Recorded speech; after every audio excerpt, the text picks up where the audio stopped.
Para el primer examen, yo voy a estar a cargo de todas estas, ¿no? Tenemos cardiovascular y luego endocrino. Hay un examen donde la pregunta van a ser solamente mías, y luego viene la segunda parte donde va a intervenir el doctor Ramírez y el doctor Torres, ¿no? Entonces el examen va a ser de los dos. La parte cardiovascular es muy importante porque la mayor cantidad de patologías, de enfermedades y muertes en el mundo es producto de enfermedades cardiovasculares. Y dentro de las enfermedades cardiovasculares, la hipertensión arterial es la que va adelante en la patología que provoca más decesos, ¿no? Entonces, aquí vamos a hablar sobre la hipertensión y los fármacos que se utilizan para la hipertensión. La hipertensión arterial, mejor dicho, la presión arterial, ¿qué cosa es la presión? ¿No? Hemos visto presión en todas partes, ¿no? Presión cuando abren el caño, abre un poquito, la presión es baja, o dicen, no, hay presión baja de agua, quiere decir que es una fuerza. La presión es una fuerza que se ejerce, en general, en física, ¿no?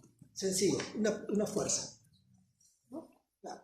Entonces, cuando abren el caño, no es cerrado, es abierto, simplemente el agua se va a empozar. Pero es circuito cerrado, la sangre es un circuito cerrado, donde el volumen de sangre va a circular por los vasos.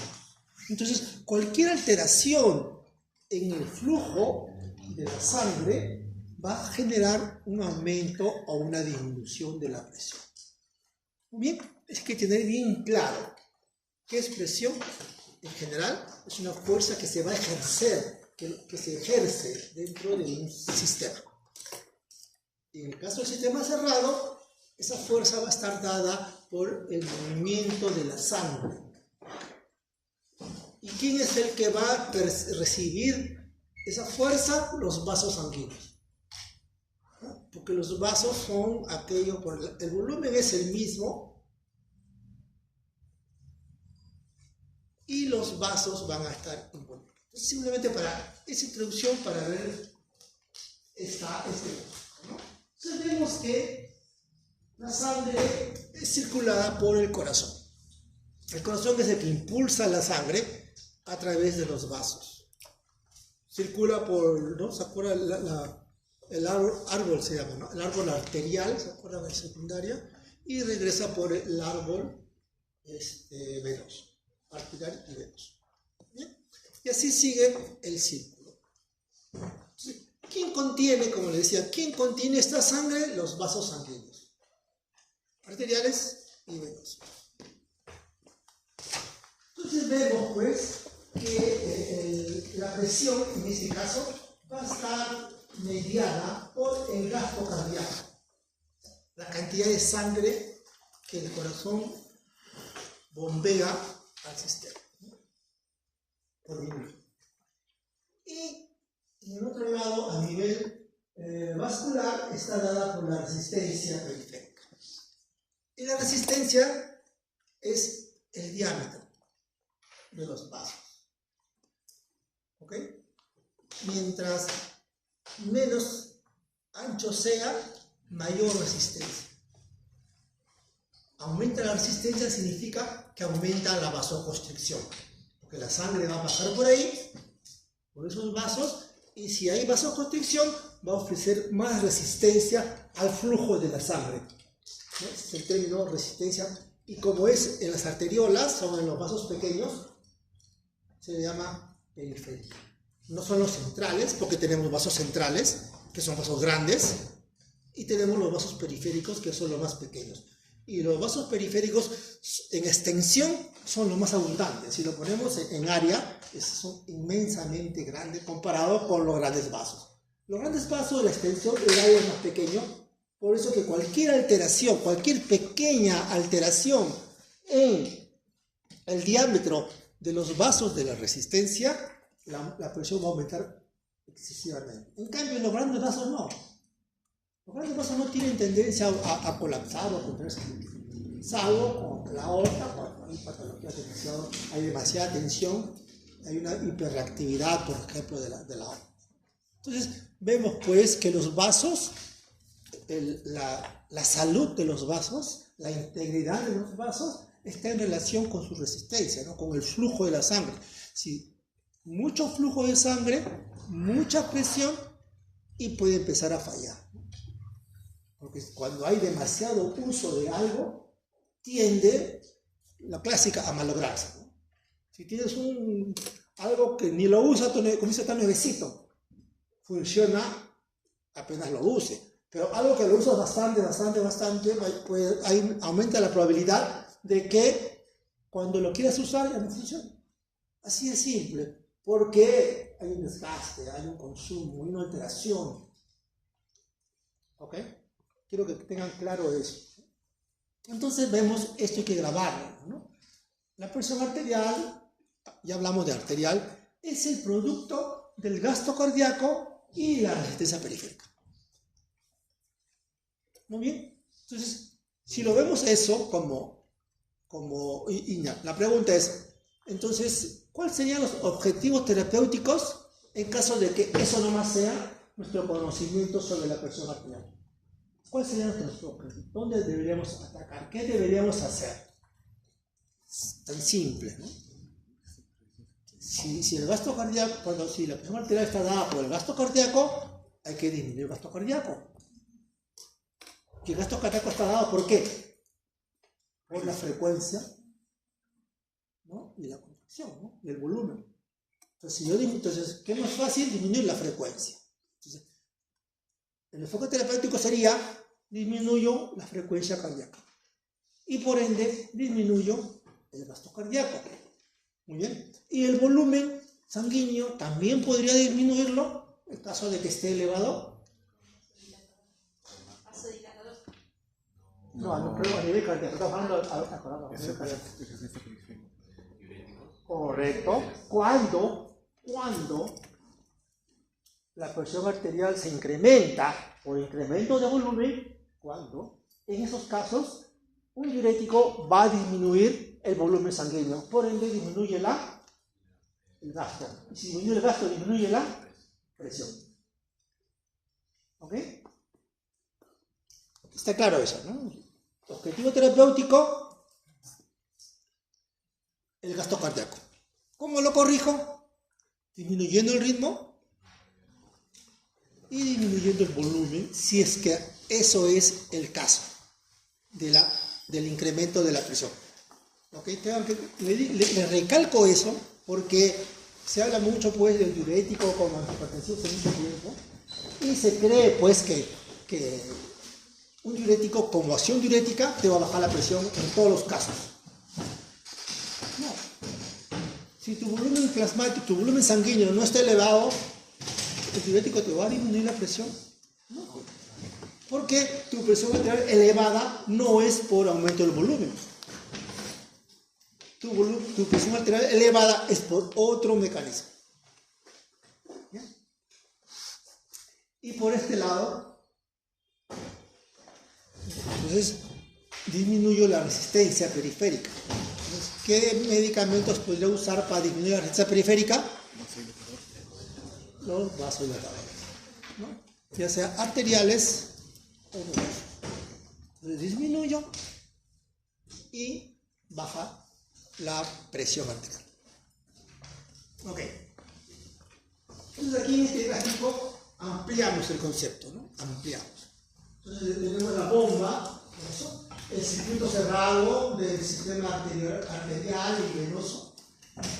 Tenemos la función renal, ya hablamos de disminuir el volumen sanguíneo, entonces el volumen sanguíneo lo disminuimos. ¿Por qué? Porque el órgano que se encarga del control del volumen y el control electrolítico es el riñón. Y el riñón, de repente el riñón está disfuncionando, está reteniendo sodio, está reteniendo agua, entonces hay que trabajar con el riñón, ¿no? Entonces, actuando sobre el riñón, disminuimos el volumen. ¿Por qué? Porque el riñón también activa un sistema cuando hay una disminución entre comillas, ¿no? Entre comillas.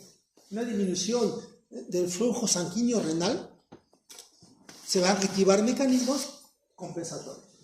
Estos mecanismos compensatorios van a tratar de, cuando hay una disminución del flujo sanguíneo renal, hay una disminución ¿de qué?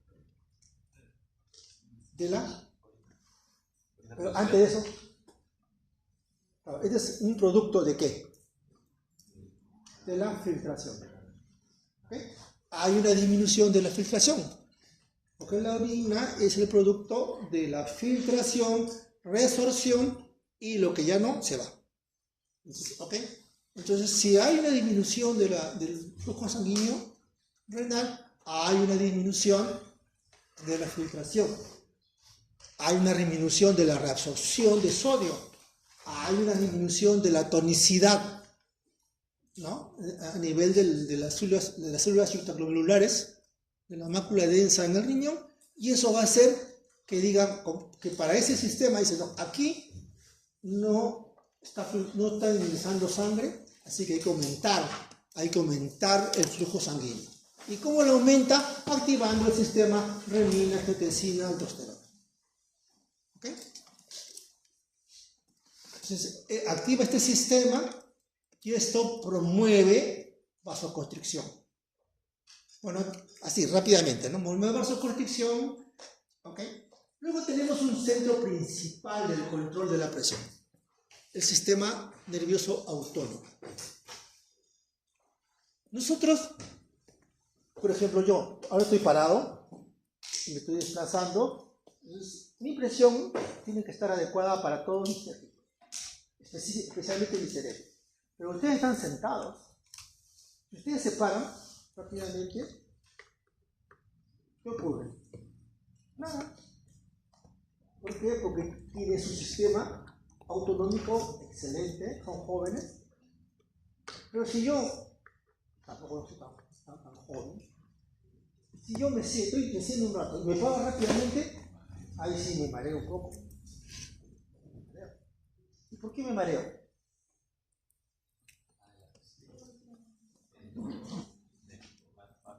Poca elasticidad de los... ¿Por qué? Poca elasticidad de los vasos. ¿Perdón?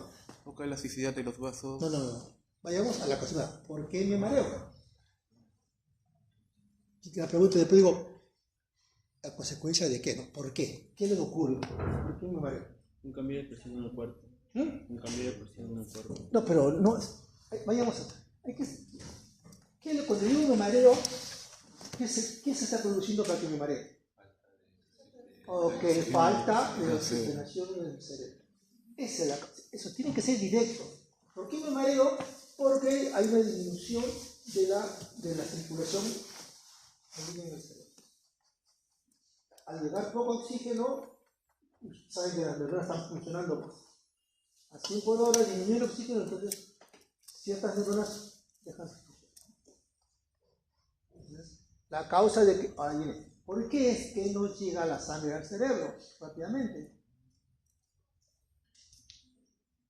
Porque los mecanismos compensadores, ¿no?, que deberían producir vasoconstricción de los vasos periféricos para permitir que la sangre se equilibre y llegue al cerebro, no funcionan por la edad, ¿no? Entonces, este sistema está encargado de eso constantemente, segundo tras segundo. El autónomo está funcionando segundo a segundo. No es que funcione a las 500, no. En estos momentos está funcionando todo.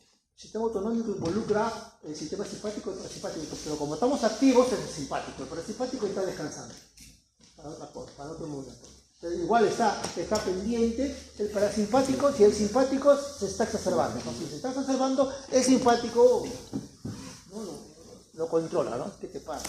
Ahora la solapa, ¿no? Baja un poco. Hay un equilibrio siempre. Y eso, como decía, es servicio instante. Cuando el sistema nervioso autónomo falla, es donde empieza a generarse el proceso de hipertensión. El proceso de hipertensión no es un proceso inmediato. El proceso de hipertensión es un proceso a largo plazo, pero tiene que empezar en algún momento. Tiene que empezar en un momento. Y generalmente es el sistema autonómico simpático el que, la integridad del sistema autonómico simpático es el que empieza a fallar. ¿Ok? ¿Cómo se controla? ¿Qué mecanismos son los que controlan, creen ustedes que están involucrados en el control de la presión, ¿no? Del movimiento de la sangre, de todo el tejido, de que se mantenga una presión, por ejemplo, en mi caso, mi presión es 12,6 o 12,7. ¿Cuáles son, creen ustedes, que serían los mecanismos que están involucrados en que se mantenga un flujo sanguíneo adecuado? Los de la angiotensina. ¿Perdón? Los de la angiotensina.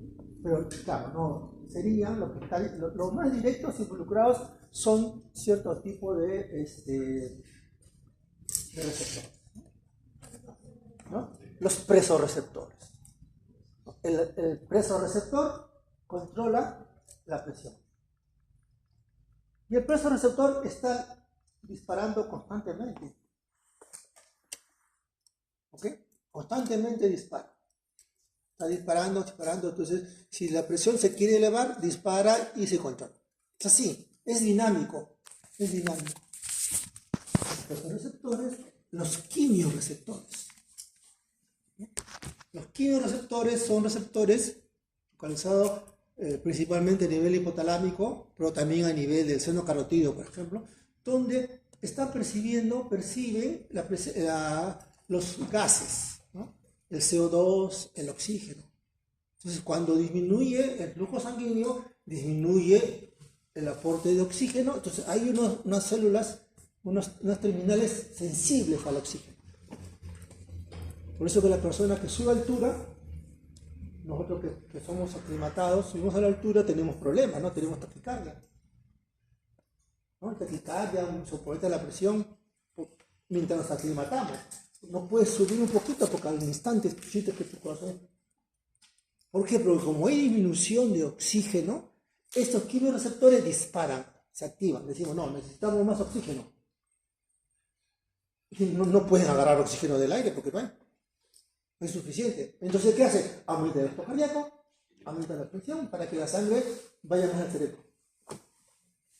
Pero eso produce taquicardia y produce hipertensión. Por supuesto que mientras la aclimatación es rápida, mientras nos vamos aclimatando hasta que llega un momento que estamos pecho normal, cuando nos aclimatamos, ¿no? De acá mucho tiempo, ¿no? Porque creemos que estamos aclimatados, si queremos jugar un partidito de fútbol de vóley, al instante está... ¿Por qué no? Porque se necesita mayor cantidad de equilibrio con el oxígeno para poder hacer una vida normal.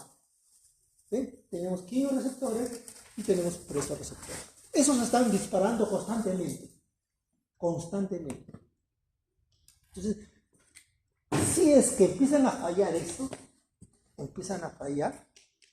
es donde empieza a subir la presión. La presión no sube directamente.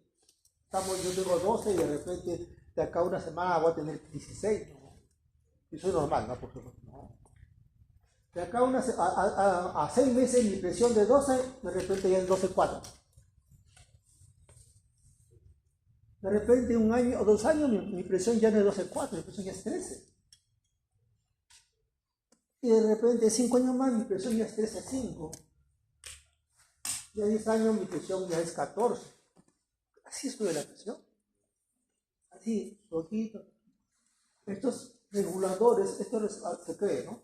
Estos receptores reguladores empiezan a insensibilizarse y ya no actúan como debe ser, momento a momento. Empiezan a desensibilizarse u otros a sobresensibilizarse. Hipersensibilizarse, otros, como por ejemplo el seno carotídeo, aquellos que involucran los quimiorreceptores, esos se hipersensibilizan. Esos empiezan a disparar más. No se olviden que si baja el oxígeno, se tiene que aumentar el ritmo cardíaco y el gasto y la presión, para tratar de hacer que circule más sangre y por ende circule más oxígeno. Igual, pues, ¿no? Si baja el oxígeno y aumenta el CO2, porque van de la mano. Una consulta. ¿Es verdad que con el paso del tiempo lo que hay en los vasos sanguíneos también se van endureciendo, aumentando la presión? Bueno, pierde elasticidad. No es que se pierde la elasticidad. Por eso es que, vamos a hablar todo juntito. Por eso es que el JLC8, que es el último, no fue porque no es consenso, la última convención, digamos, para ver presión arterial, bueno, han hecho otras, pero que no me parece correcto. El JLC8, que ha hecho sus conclusiones en base a medicina basada en evidencia, son la literatura. Yo busco la literatura y en base a la literatura propongo. Ellos, por ejemplo, han dicho que pacientes mayores de 60 años, el objetivo terapéutico es que su presión sea menor de 15 y menor de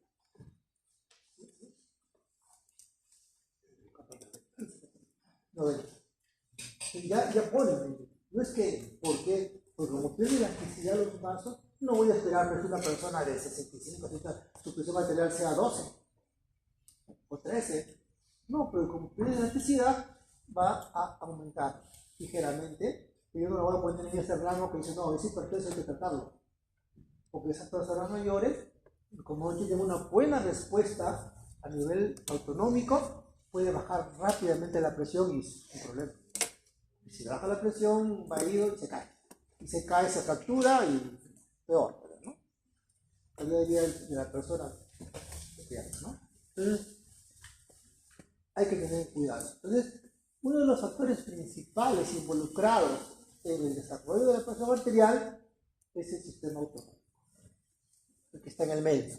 Ese sistema empieza a fallar, es donde la presión arterial se va incrementando poquito a poquito, y en el transcurso de 20 años pasamos de 12, pasamos a 14, 14,5, es decir, ¿muy bien? ¿Una pregunta? Bueno, que estoy haciendo una... Muy bien.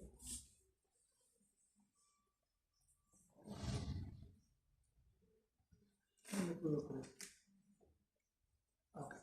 Entonces, aquí, para ver la parte central, ¿no? Simplemente para que tengan una idea de que normalmente nosotros, por ejemplo, yo, ¿no? En estos momentos estoy preparado para dictarle la clase, tengo que tener un buen manejo de la glucosa, tengo que liberarse porque estoy hablando, pensando y moviendo, tengo que tener una buena cantidad de glucosa en mi sangre para que se consuma, pues, ¿no? Para mi traje. Eso es un estrés. Pero eso es un estrés controlado, pues, ¿no? El estrés prolongado, eso es más dañino. El estrés, entre comillas, normal, que se debe producir para hacer una acción 2 horas para estar aquí. El cuerpo se supone que tiene que adecuarse a esto, ¿no? La planta de los pies, estar 2 horas preparado, cualquiera le duele, molesta. Usted está sentado, de repente se tiene que mover otro costado, porque sienten que les está molestando. Hay un pequeño daño. Que cuando cambia de posición, se supera. Pues todo eso significa de que yo tengo que activar el sistema de un estrés, ¿no? Que está aquí. La ansiedad también es buena. Tener un poco de ansiedad es bueno. ¿Por qué? Porque hace que nos preocupemos, ¿no? Yo digo, tengo que hacer esto, tengo que hacer lo otro. Eso hace que me preocupe, que también es bueno. Pero el problema es cuando no es controlado. Cuando no es controlado, el estrés y la ansiedad, por ejemplo, se activa diferentes neuronas. El cerebro está formado por una serie de núcleos neuronales, así. Cientos, miles, no es mi área la parte de neurología. Casi hay grupos de neuronas que se van disparando, que se van conectando, ¿no? Es una red. Hay algunos que estimulan, otros que inhiben. Entonces, todos están ahí y siempre debe haber un equilibrio. Pero si por una de las vías progresa, domina, ahí se altera. En este caso, si hay un exceso de señalización de estas neuronas, van a activar la amígdala, ¿no? Y la amígdala va a activar el núcleo paraventricular del hipotálamo. Y este va a producir una desensibilización del NTS. Y el NTS va a producir un incremento, si se inhibe esto, porque supone que la activación del NTS es disminución de la presión, ¿no? Pero no se olviden de que siempre una neurona, siempre siempre un ganglio o un grupo neuronal, siempre tiene vías que estimulan y vías que inhiben. Siempre. ¿Ok? Siempre van a encontrar eso a nivel central. Así como cuando hablamos ¿se acuerdan? Si existen nivel de comunicación celular, tenemos proteínas, siempre va a haber. Si existe un sistema donde hay proteínas, siempre va a haber las proteínas fosfatasas. Porque las proteínas fosforilan, ¿no? Y dan la señal. Eso no va a ser ciclos, produce cáncer. Cuando eso falla, produce cáncer. Siempre hay una fosfatasa que empieza a quitarle los grupos fosfatos. Entonces, esa vía ya no va más. Siempre va a haber una contraparte. No puede permitirse que vaya una sola vía. No, es ahí. El cerebro estamos acá porque todo se carga. Por eso es que la activación a este nivel sobre esto provoca incremento. Pero si vemos que el NTS, el núcleo tributario, recibe aferencia del presoreceptor, como lo vamos a ver después, esa aferencia va a ser de que disminuya el centro vasomotor y estimule el núcleo basal del vago. ¿Y eso qué hace? Que baje la presión arterial. Si se activa. Pero si eso se bloquea, se impide que se active, esta vía de control de presión no va a funcionar y la presión va por acá, ¿no? Por la médula rostroventolateral, ¿no? Igual, ¿no? Se va a activar activación de neuronas presimpáticas y eso va a producir un incremento sostenido en la actividad vasomotor simpática. Por supuesto, también incrementando el ritmo cardíaco. Por este lado. Aquí, ¿no? Igual eso es lo que les dije de los presoreceptores y los quimioreceptores. Cuando hay problemas de circulación es donde estas vías aferentes van a disparar. Y cuando hay un problema, miren, esto empieza a originarse, empieza a producir problemas y eso va a generar que el riñón empiece a funcionar mal. Porque el riñón filtra y eso significa que hay un montón de vasos. Y el problema de la hipertensión es que empieza a dañar los vasos. Una hipertensión sostenida daña los vasos. Al dañar los vasos, disminuye la filtración. Al disminuir la filtración, ¿qué se activa? ¿Qué dijimos? El RAS, ¿no? El RAS. El sistema renina, angiotensina. No, bueno, estamos hablando en el renina, angiotensina, aldosterona, ¿no? El RA. Se activa eso y eso ¿qué hace? Que se libere angiotensina. Y vamos a ver ahorita, después, en otro gráfico, qué es lo que ocurre cuando hay un incremento de angiotensina 2 o aldosterona. ¿Ok? Bueno, por otra vía, ¿no? Por órgano circunventricular, activa también. Aquí, por ejemplo, ¿no?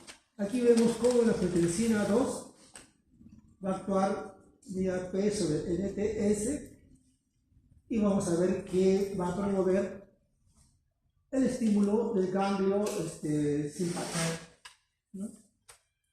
Y el ganglio simpático, ya dijimos que es lo que hace, aumenta el ritmo cardíaco, produce vasoconstricción. Aquí vimos pues que la angiotensina 2 tiene, igual que las citoquinas, tiene acción para promover la activación del sistema simpático. ¿Ok? Entonces vean cómo se hace un feedback entre comillas positivo, ¿no? Porque los feedback deben ser negativos. La retroalimentación siempre debe estar negativa. Eso sí, siempre va a estar negativa. Si un feedback o una retroalimentación es positiva, produce la muerte. Significa que el problema se incrementa. ¿Ok? Le he puesto así, tiene más cosas, pero no le quiero complicar la vida. Le he puesto para que vean lo importante es cuando empieza ya. Después hablamos, bueno, que es bueno los YECA, es bueno los ARAS, porque empieza a controlar la presión, correcto. Está controlando el exceso. Pero el génesis, la generación, ¿por qué se empezó el problema? ¿Por qué se inició? Porque hay una disfunción del sistema simpático o autonómico, ¿no? Por supuesto que eso ya genera más daño, más problemas, donde ya es un blanco que es medicable, ¿no? Es un blanco donde le podemos indicar un medicamento. A nivel central no hay medicamentos que no se han diseñado todavía, medicamentos que puedan hacer un control superior, ¿no? Ok, entonces esa es la idea, ¿no? Como la angiotensina 2, que ya como continúa, progresa y aumenta el problema de hipertensión. Por supuesto, acá están los diferentes receptores, ¿no? Los receptores cardiopulmonares que también están involucrados, por ejemplo, cuando empiezan a fallar y aumentan pues, aumentan el tono para que aumente la descarga simpática. Todos estos tienden a aumentar la descarga simpática. La descarga simpática sigue produciendo vasoconstricción y sigue produciendo aumento del gasto cardíaco. Y también las citoquinas, ¿no? Las citoquinas, miren ustedes, las citoquinas cómo influencian para que, tanto a nivel hipotalámico como en la médula postal ventrolateral, para que se active el sistema simpático. Y además la angiotensina 2 aumenta la liberación de norepinefrina en las terminaciones simpáticas. Además, imagínense, además que es vasoconstrictor, además que estimula toda esta vía de simpática, además, a nivel presináptico, mejora la liberación de norepinefrina. Es el mismo problema, ¿no? La regulación del tono simpático. Cuando se activa el simpático produce un montón de cosas raras. Vean ustedes todos los problemas que produce cuando hay una activación del simpático. Infarto al miocardio, arteriosclerosis, obesidad, apnea de sueño, síndrome metabólico, acompañado con diabetes y obesidad, falla renal, se dañan los vasos, arritmias cardíacas por la taquicardia, aumento del ritmo cardíaco, a nivel hepático puede producir cirrosis, puede enfermedad obstructiva pulmonar y insuficiencia cardíaca. Todo lo que puede originar una sobreestimulación del simpático. ¿Tienen la lista? ¿No pasó la lista? Sí. De farmacia y de tóxico. Ok. Seguimos con los mecanismos involucrados en la presión. Aquí, este es para que sepan, para que vean, ¿no? Otro mecanismo involucrado en la hipertensión es, por ejemplo, la presión mecánica, estiramiento por presión mecánica. Por eso es que cuando el corazón se agranda, ¿no? Lo que es la insuficiencia cardíaca, o sea, hay un estiramiento, mire, ese estiramiento activa mecanismos tipo factores de adhesión quinasa, incluye las integrinas, por supuesto. Las integrinas son proteínas que conectan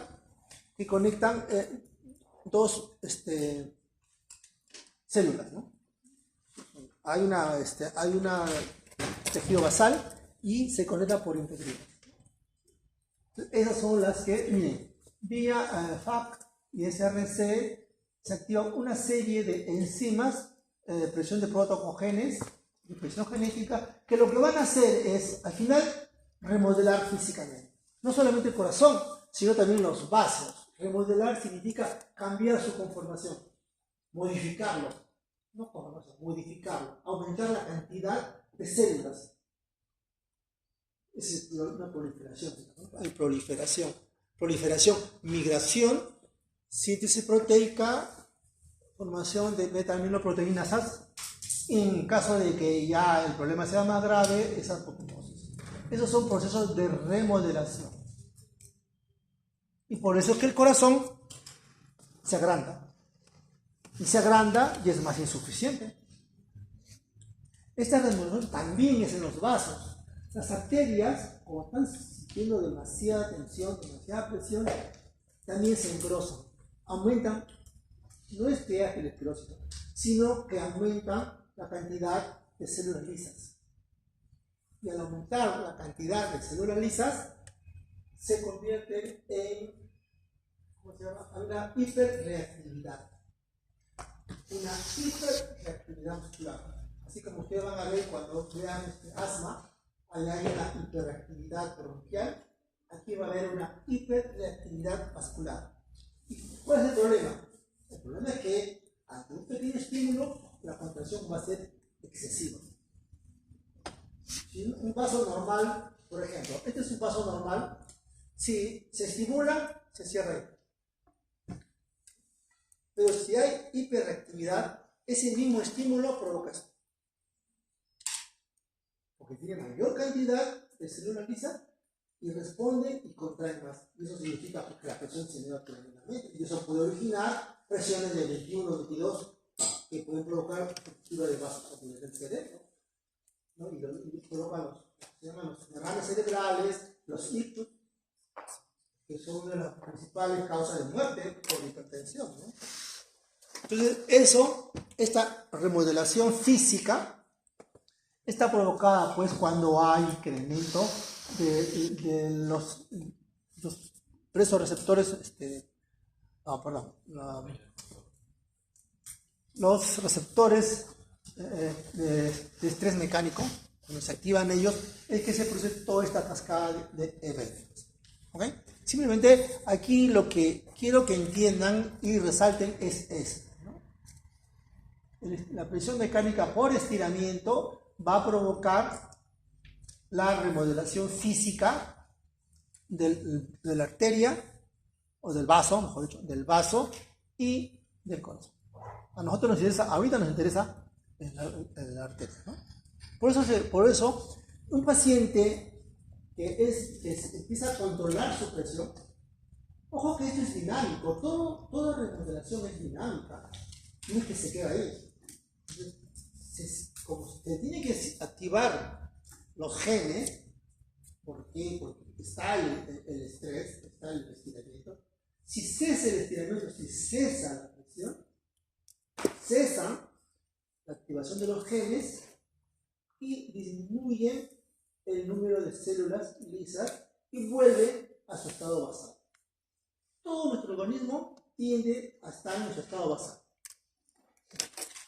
No está en su estado basal cuando hay un estímulo. En el caso de estos genes, se activan los genes y el gen está produciendo proteína, ¿no? Está produciendo migración, está produciendo proliferación, pero se produce porque sigue estimulando los genes.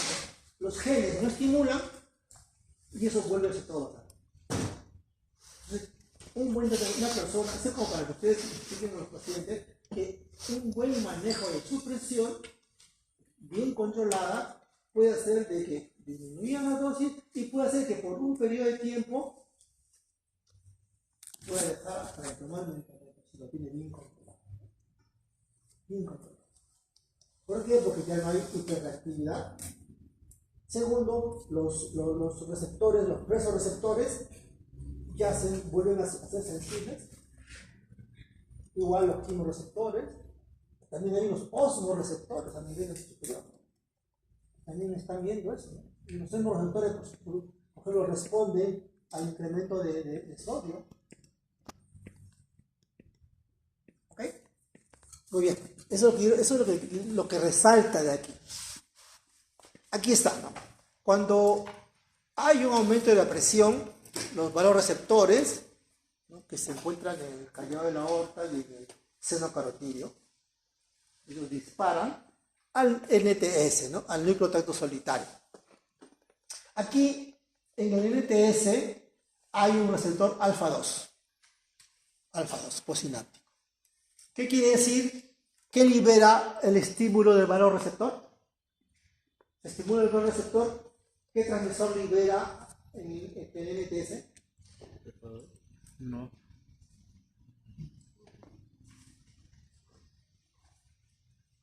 ¿Qué estimula alfa 2? ¿No? Adrenalina. Claro, alfa 2 noradrenalina. Me interesa otra cosa. Alfa 2 es como decir, ¿cómo le puedo decir? No quiero extraer. Entonces, este alfa 2 presináptico, cuando lo liberan la norepinefrina, ¿qué ocurre con el NTS? Como les dije, el NTS tiene terminales sinápticos en el núcleo dorsal del vago y en el centro vasomotor. Estas neuronas, estos núcleos terminales, el NDB es estimulado. Al estimularse, este es preganglionar. El ganglio de aceticolina a nivel vagal, este ganglio dispara sobre el corazón. Y sabemos pues que la descarga vagal en el corazón disminuye el ritmo cardíaco. No disminuye. Hay personas que se ponen un collar y que presionan mucho, no se dan cuenta y le presiona el seno carotídeo y de repente tiene a marearse, ¿no? Ustedes no, son muy jóvenes. ¿Han visto a Spock en Star Trek? No sé si es parecido, ¿no? ¿Han visto por ahí? ¿Han visto que Spock se acerca a una persona y la agarra por atrás y la aprieta y se desmaya? Lo que está haciendo es apretando el seno carotídeo, pues. De tal manera que si aprieto el seno carotídeo es como si la presión estuviese 30 y la descarga vagal hace que el ritmo cardíaco disminuya. Y en ese momento, como deja de subir sangre, así, un par de segundos que deja de subir sangre al cerebro, el cerebro tiene su termocupla, su termorregulador, que apenas no llega oxígeno, se para no dañarse. La persona se desmaya hasta que se recupera. ¿Ok? Entonces, eso ocurre. Nosotros, cuando hacemos, bueno, no, como usted, no, antes trabajábamos mucho tiempo, hacíamos presión arterial y aislábamos el vago, el nervio vago, y canulábamos pues, la carótida para medir la presión. Es masivo. Tenemos la presión, pero que te lleva. Entonces, estimulamos el vago un poquito y la presión bajaba. Bajaba y subía por establecer. Un poquito más, tiempo, bajaba más, soltamos el estimular. Si manteníamos un estímulo más prolongado, la presión llegaba a cero. Abajo. Mientras estábamos estimulando, la presión no subía. Una vez que dejamos de estimular, empezaba a soltar, bueno, un poquito más y después soltaba basal, ¿no? Vean, el estímulo vagal es muy fuerte sobre el corazón, de tal manera que inhibe la tira, bloquea la tira. Pero mientras esté el estímulo, pues, ¿no? ¿Ok? Entonces, aquí, cuando se estimula el dorsal del vago, se disminuye el ritmo cardíaco. Y si disminuye el ritmo cardíaco, disminuye el gasto, y disminuye el gasto, disminuye la presión de hecho. En cambio, el centro vasomotor es el encargado, ¿no? es a nivel hipotalámico, El centro vasomotor estimula el ganglio presimpático y si fuera normal, el ganglio presimpático estimulado libera pues noradrenalina en los vasos y en el corazón. Y sabemos pues que la noradrenalina aumenta el ritmo cardíaco, aumenta la fuerza de contracción y en los vasos produce vasoconstricción. Como nuestra presión es constante, ojo, mi presión es 12. ¿Por qué? Porque el ritmo cardíaco digamos que es 65. Y el diámetro de mis vasos se mantiene en esta forma. Si no hubiese estímulo simpático, mi vaso estado normal. El estado normal es presión cero. La presión es porque se está liberando norepinefrina constantemente. Así como el vasoreceptor está controlando la presión constantemente, igual el sistema simpático está liberando noradrenalina. Y mi presión es porque se está liberando noradrenalina. No es que mi vaso, mi presión es porque sin ningún estímulo el vaso está en esa forma, en este tamaño, en este diámetro, no. En este diámetro no. Sin estímulo, el diámetro del vaso es así. Mi presión es cero. Mientras se va liberando norepinefrina, ¿no? Normalmente mi presión es 12 porque el diámetro de los vasos es así. ¿Ok? Entonces, si disminuyo el centro vasomotor, vamos a ver que la descarga de noradrenalina disminuye. Y por ende, el factor que estaba provocando el incremento de la presión arterial disminuye. ¿Ok? ¿Está claro? Todo es dinámico. Todo es dinámico.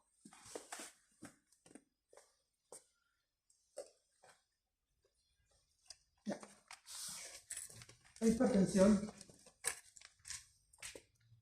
Entonces, ya sabemos la definición de hipertensión porque hemos estado conversando. Es una elevación, ¿no?, crónica de la presión arterial.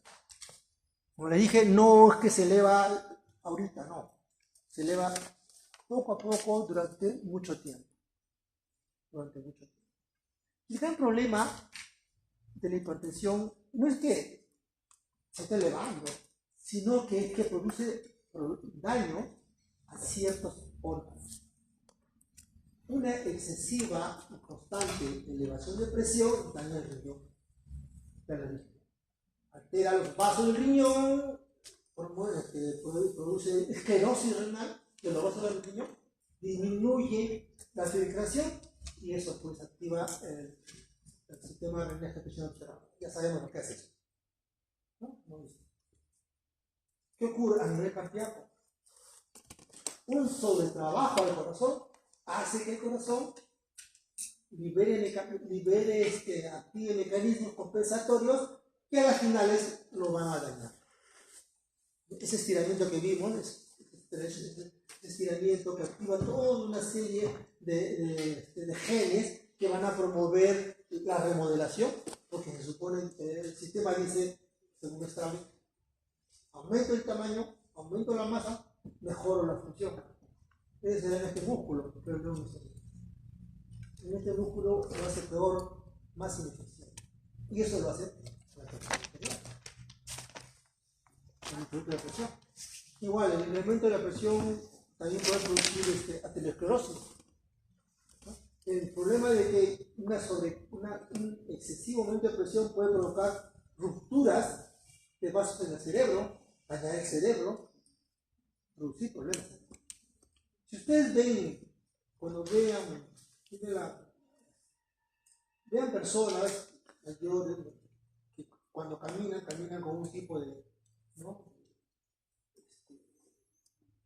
¿cómo se le dice? Cuando caminan así, ¿no?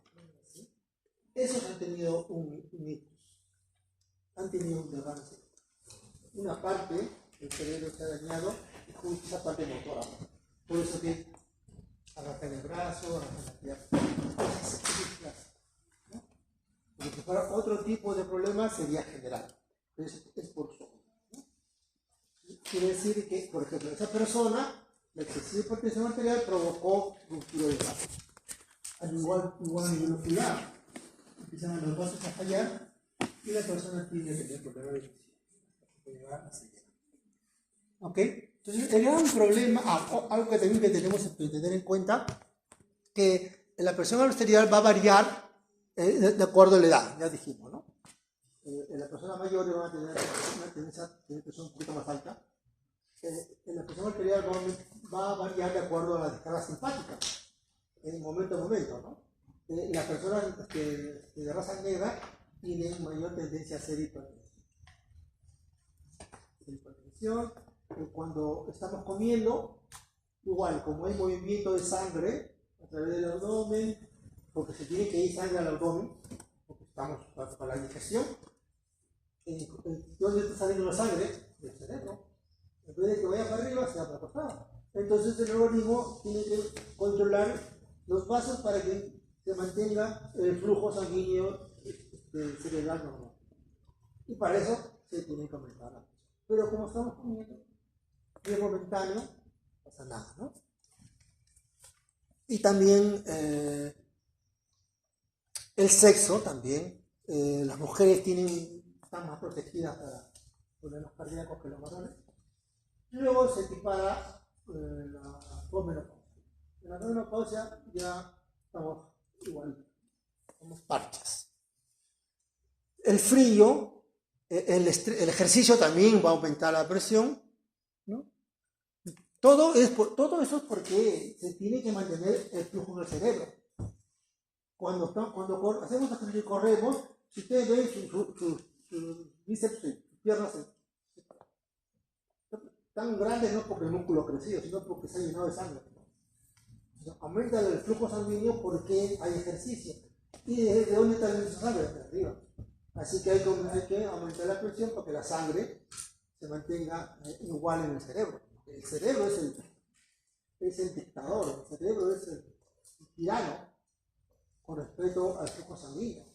El cerebro busca que le llegue la misma cantidad de sangre, no interesa lo que se haga, tiene que llegar a esta cantidad de sangre. Si se está desviando el sistema abdominal para la digestión, se aumenta la presión para que lo haga.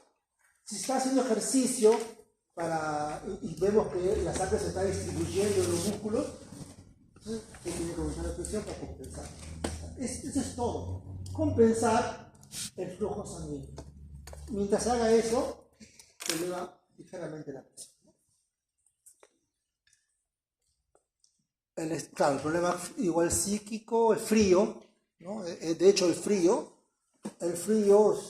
si ustedes ven como salen al frío, su mano es pálida. ¿Por qué es pálida? Porque yo no sé por qué tengo la derecha se me enfría y la izquierda no. Esa está pálida, esta no está negra. Es la media rojita, esta no. No sé por qué. ¿Qué ocurre? Que el organismo para mantener el calor, produce vasoconstricción periférica. Porque si no se pierde el calor. Por eso ocurre cuando están en una reunión, está todo cerrado, está todo calientito, están ahí en salud, esto y que el otro, salen y ahí le dan los dedos azules. Salen y se marean. Claro, porque la sangre se está distribuyendo con alcohol y todo, y cuando salen, la vasoconstricción periférica, la sangre va al cerebro. Y el alcohol va al cerebro rápidamente y ahí es donde. De los que estaban tan bien, ya empiezan los puntitos rápidos. Es la reunión, ¿no? Por eso que tenemos cuidado. La digestión, ya dijimos, la carga emocional, por supuesto, ¿no? Cuando hablamos de control de presión, hay que, cuando una persona hace crisis hipertensiva, generalmente es que tiene un problema.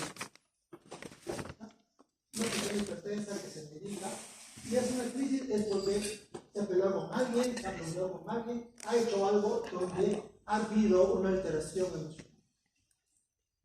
Y esa persona ¿Sabe cómo se le controla la presión? Generalmente, un consejo que ustedes no estamos estudiando. Lo que ocurre es que estas personas siempre, el cardiólogo, el médico, siempre la receta a personas. Va de la mano. En la cabeza, porque usted tiene que decir, cuando ve una persona que está con su tiene una presión biométrica a 18, entonces es preocupante. Lo que tiene que preguntar es simplemente, ¿qué pasó? ¿Discutió con alguien? Sí, que mi hija, ¿correcto? Entonces usted debe aconsejarle, ¿usted tiene el médico que escribió algún momento al personal? Sí, de acuerdo. Ahora le hace su médico. Eso le baja la presión. Eso le baja la presión. ¿Por qué? Porque la sobrecarga simpática es por la parte emotiva. Porque si se van por el otro lado, no le va a bajar. Porque la parte emotiva descarga como el estrés, descarga simpático. Y el simpático tiene una acción sobre los vasos tremenda que no lo podemos controlar. Salvo que le demos que no existe en el mercado ahora el plasticino. O hay el terazocin, la rapsulosina, como lo que presenta la foto. Salvo eso, no está. Entonces, eso es. Yo cuando trabajaba en el ALO, de salud, para cardiólogo, nosotros hacemos una llamada y luego lo derivamos. Todos nos hacemos llamada. Timbra, nos conversamos. Si es cuestión de medicamento, lo solvemos. Entonces, si es un problema de salud, lo derivamos. Al cardiólogo, neurólogo, psicólogo. ¿Qué sirve de derivamos? Una persona así se enojada, lo derivo por el cardiólogo. Y él dijo, así sí, le pica otro, como está la ropa, tiene filipinos igual, no va a tomar el sáquelo, como se da trabajo, dame de vueltas, otra cosa más. Y después, cuando existía, el médico le dice, bueno, pues, preparo el traslado. Y después lo vuelve a llamar, justo lo que pasó. Y él ya se quejaba porque ya estaba hipertenso, estaba hipotenso. Ya le había bajado mucho la presión, igual se lo pasó. Entonces, si es un problema emotivo, tiene que ser una solución. No hay vuelta. Se empieza por ahí. Después de ahí, vemos si se controla. Y después de ahí, recién se puede decir, bueno, vamos a cartografía. No empezar de frente con un. Porque al final la respuesta no es inmediata. En cambio, una vez que la respuesta es inmediata. Entonces, la carga emotiva también va a promover un incremento de la presión arterial. Entonces, ya le dije acá, ¿no? Es un futuro riesgo de enfermedad vascular que es controlable con el descenso de la presión arterial. La hipertensión se puede dividir en esencial está entre comillas, primaria o esencial. Esencial, lo pongo entre comillas porque es un término antiguo. ¿Okay? ¿Por qué? Porque hace muchos años había personas, cuando empezaron a determinar la presión arterial, había personas que tenían una presión, digamos, de 12, 13, había personas que tenían presión de 14. Con esos conocimientos que tenían en ese tiempo, dijeron que la presión alta era esencial para poder hacer que se irriguen los tejidos. Y esas personas era necesario, entre comillas, tener la presión a ese nivel. Por eso el término es esencial. Pero sabemos que no es así. O sea, con esos conocimientos dijeron así. Ahora sabemos que, por eso que está entre comillas, lo que sí es primaria. Esa primaria, normalmente, el origen no es conocido. Hay supuestos, pero no es conocido. En cambio, el segundo, y es la inmensa mayoría, 95-90% de los pacientes hipertensos, bueno, ahora ha aumentado la secundaria un poco más, porque la droga de abuso. Tanta droga de abuso que aumenta la presión. Una persona que consume droga de abuso y que aumenta su presión, se le quita la droga de abuso y baja su presión. ¿Ok? Por eso que es secundaria. Secundaria es cuando el incremento de la presión es a consecuencia de algo definido. Puede ser un problema hepático, renal, puede ser un problema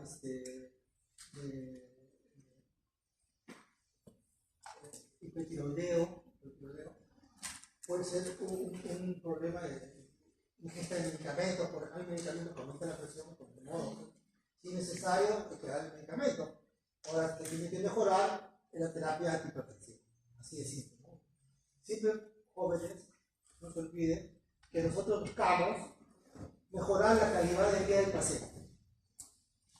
Si un medicamento que es esencial, necesario para tener una buena calidad de vida, por ejemplo, antidepresivos o fármacos para evitar el rechazo de trasplantes, esos fármacos, o para problemas oculares, que hay fármacos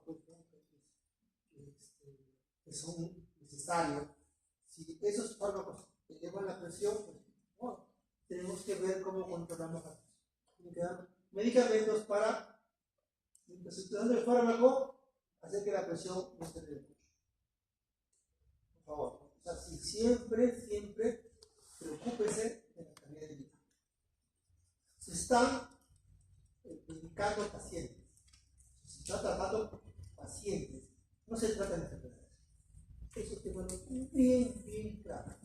No se trata de hipertensión, se trata del paciente que tiene un problema. Focalícense en el paciente. Eso tengo siempre bien grabado. ¿No?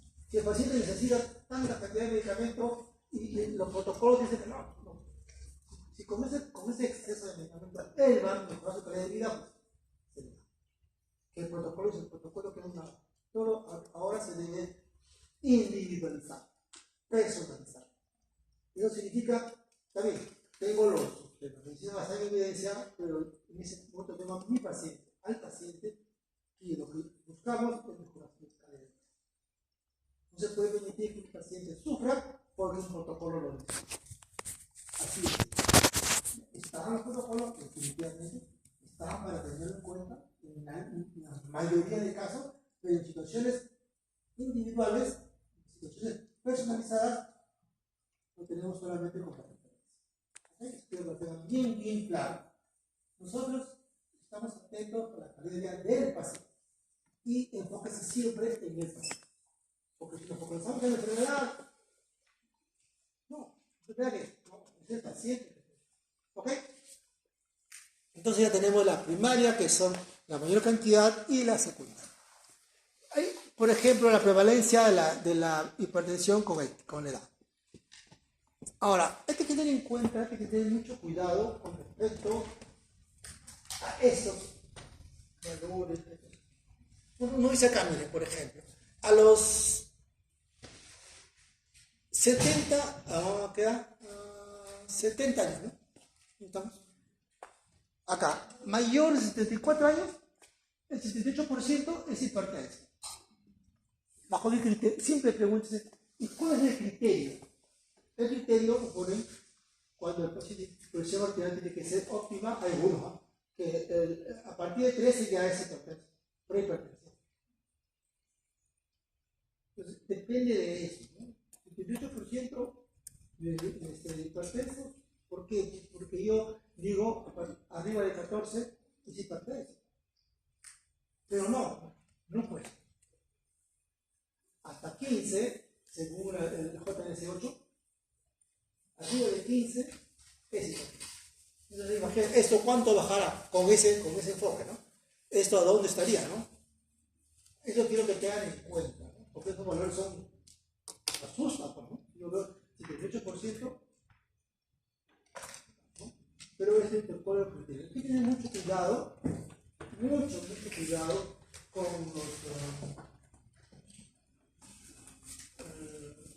las convenciones que te dan, ¿no?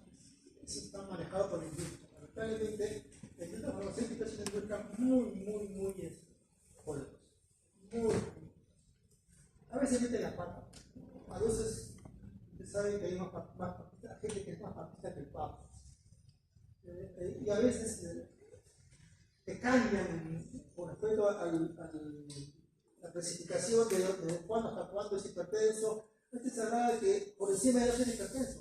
Por encima de 12 la del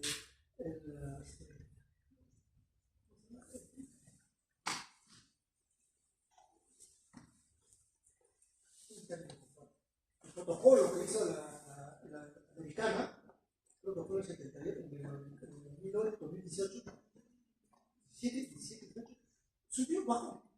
Aquellos que son más de 12 son hipertensos. ¿Qué quiere decir? Que si tienes más de 12 tienes que estar medicado. Porque así, si tienes hipertenso, medicación. Imagínense la cantidad de tiene que limpiarse todo el mundo. Al año siguiente sí ya lo se dio cuenta que ya no volvieron a como era. Igual cuando cambiaron el colesterol. Cambiaron el colesterol. Dijeron, antes hablaba de que 200, ¿no? El colesterol era el normal, salía de 200, sin problema. Lo bajamos a 180. El óptimo es 180. ¿Y esto qué significaba? Que entre 35 a 40 millones de norteamericanos tenían que medicarse. Porque ya bajaban de lo normal a Mira, ¿sabes lo que significa eso del dinero? Que de un año para otro pase tu cuota de pacientes simplemente de 35 millones. ¿Cómo te van a consumir? Hay que tener mucho cuidado. Por eso es que el JS8 hizo sus protocolos basados en lo que dice el cálculo. Hay que tener cuidado con eso. Simplemente le explico que sí existe un aumento, pues, ¿no? Aumento porque hay personas que se descuidan, hay personas que tienen sobrepeso. El gran problema actualmente es el sobrepeso y la obesidad. Y eso sabemos, pues, que como vamos a ver ahorita, la obesidad y el sobrepeso conducen a un incremento, definitivamente un aumento de la presión arterial. Aquí, simplemente para ver cómo es que la presión sistólica se incrementa con los años, ¿no? Hombres y mujeres, en cambio, la diastólica, veamos que va a llegar un momento en que no aumenta. Este gráfico va de la mano de este gráfico, donde, como le dije, el gran problema de los pacientes hipertensos es el daño cardiovascular. ¿Qué utilizamos para medir el riesgo cardiovascular? ¿Qué presión? ¿La sistólica o la diastólica? Hasta un predictor fuerte es la diastólica, hasta los 50 años. Hasta los 50 años tienes que medir su presión, digamos, que debe estar menos de 9 o menos de 85. Una elevación sobre esa te va a indicar de que incrementa el riesgo a tener un problema cardíaco. En cambio, si la presión sistólica aumenta y no aumenta la diastólica, el problema cardíaco no incrementa. Eso significa eso. Si yo quiero hacer un seguimiento de cuál es el problema que puede tener a futuro, tengo que tener en cuenta la presión diastólica en pacientes menos. ¿Ok? Después ya no vale la diastólica, porque vieron en el otro gráfico anterior que la diastólica con la edad empieza ya a declinar. Ya no puedo tener en cuenta la diastólica porque si tengo trabajo. Y el riesgo de tener problemas cardíacos va a incrementar. A partir de esta edad, el predictor fuerte es la presión sistólica. Si mido la presión sistólica y de acuerdo a cómo se incrementa, estoy indicando que el daño cardíaco se puede producir, puede aumentar, ¿no?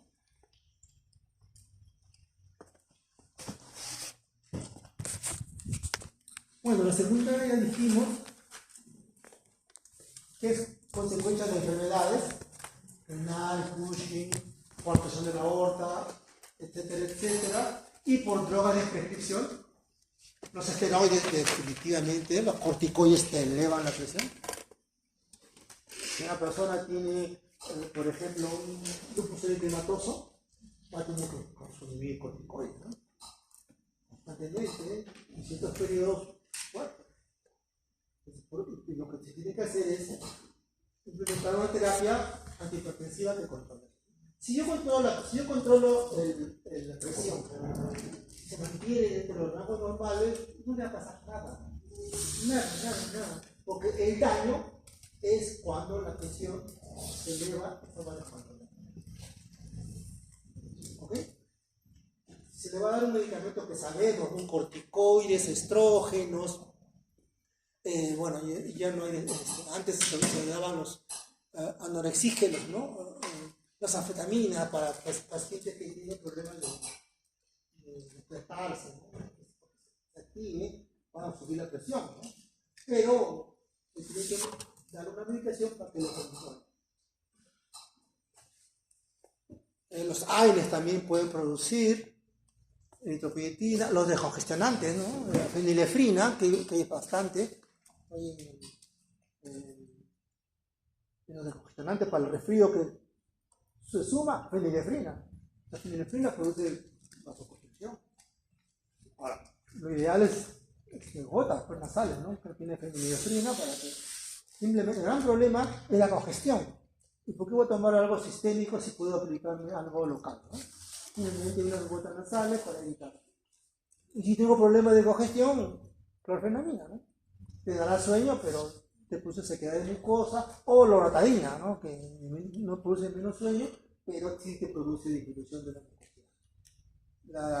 La otra, de la loratadina, ¿cuál es el otro? Como antihistamínico, segunda generación, la cetiricina. Con la cetiricina es un medicamento alérgico, pero no produce sequedad de mucosa. Pero tienes cetiricina, va a seguir siendo. En cambio, la loratadina sí tiene un efecto vagal, ¿no? El efecto vagal entonces se queda. Ok, ya simplemente como decíamos esto, las drogas de abuso, cocaína, la efedra, la nicotina, el retiro de la nicotina, alimentos, el alimento excesivo en sodio también, el exceso de sodio, como le dije, actúa a nivel de los receptores osmolares, ¿no? Y eso promueve,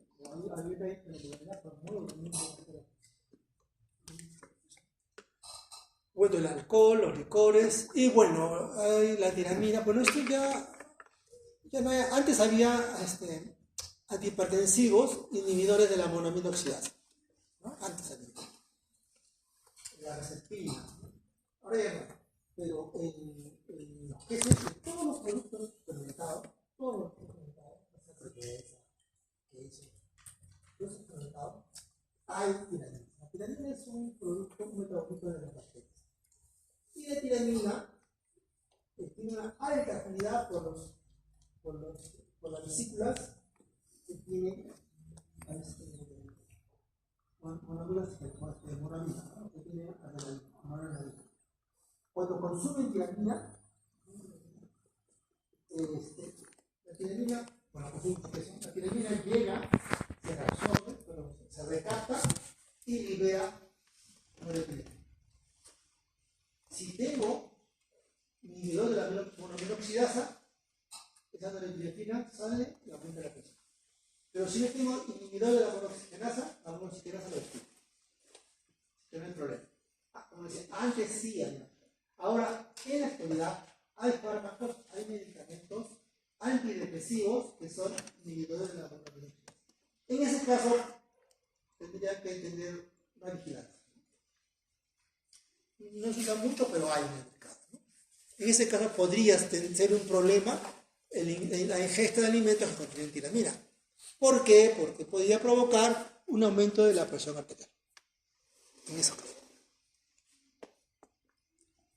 La primaria, ya lo hemos visto, ¿no? Hay problemas por el estrés, hay problemas genéticos, ¿no? Problemas sobre antihistamínicos, problemas donde mineralocorticoides, ¿no? Aldosterona, que pueden estar incrementados, que esos pueden generar pues, aumento de la presión arterial. La activación simpática ya la hemos visto, el incremento del gasto cardíaco, a nivel renal, la retención de sodio, la obesidad. La persona obesa tiende a ser hipertensa. En ingesta de alcohol, falla en micronutrientes, y a nivel endocrino, cuando hay problema de la diabetes, ¿no? La diabetes tipo 2, hay una disminución a la sensibilidad de la insulina.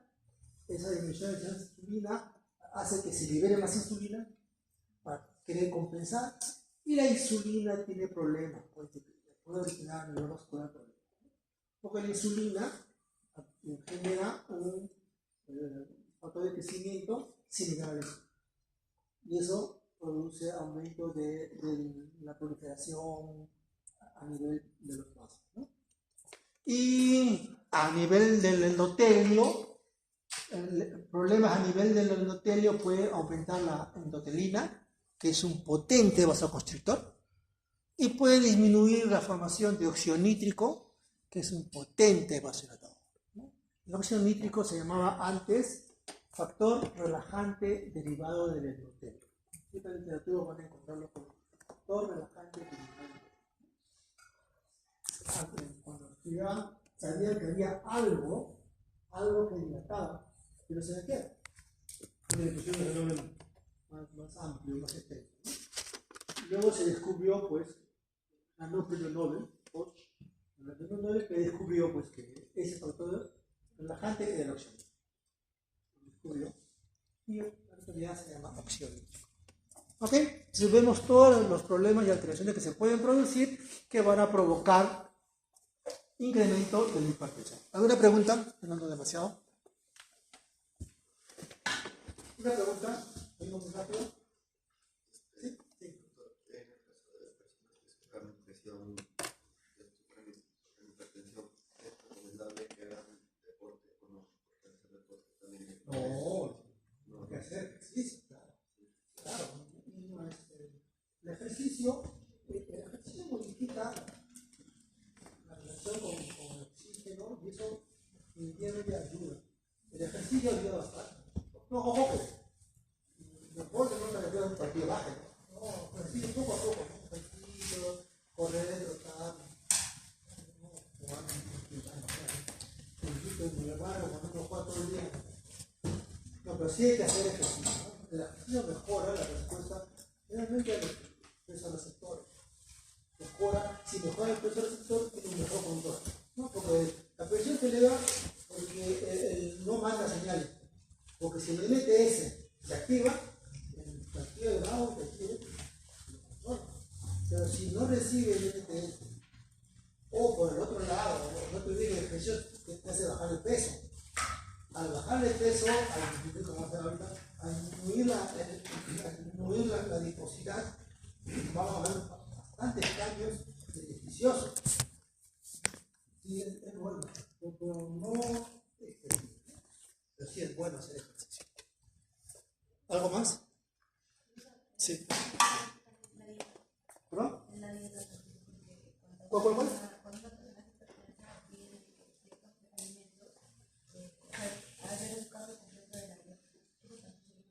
Cambio completo no tanto, pues no se olviden, hay algo que tenemos que tener en cuenta.